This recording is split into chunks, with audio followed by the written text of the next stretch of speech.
कोई दुनिया में नहीं छे आहा सिवाय आहा सिवा प्यार में है सजनी नहीं छी हम बेवफा हम बेवफा कोई दुनिया में नहीं छे आहा सिवाय आहा सिवा प्यार में सजनी नहीं छी हम बेवफा हम बेवफा।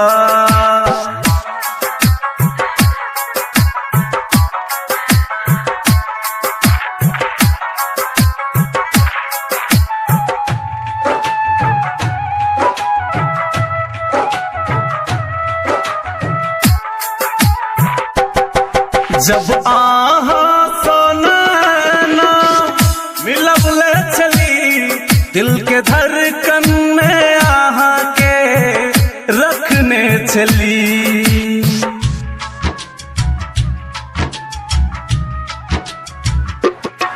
दुख नहीं अपन ककरो कहने चली नूर कोते याद में बहने चली।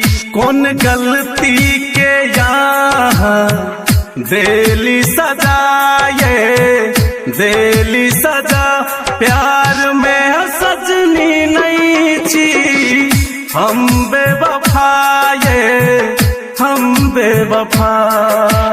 डीजे बादल मिक्सर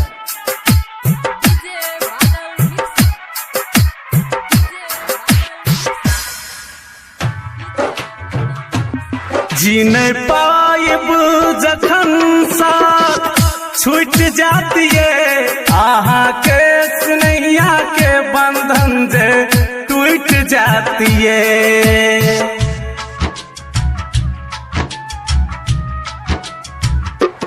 मन के नगरी से सब सुख लूट जाती है साथ मिलत नहीं यहाँ के किस्मत फूट जाती है। राइटर ज्ञानी के कोना देली धोखा सिंगर गहनस के जीवन केली तबाह केली तबाह केली तबाह।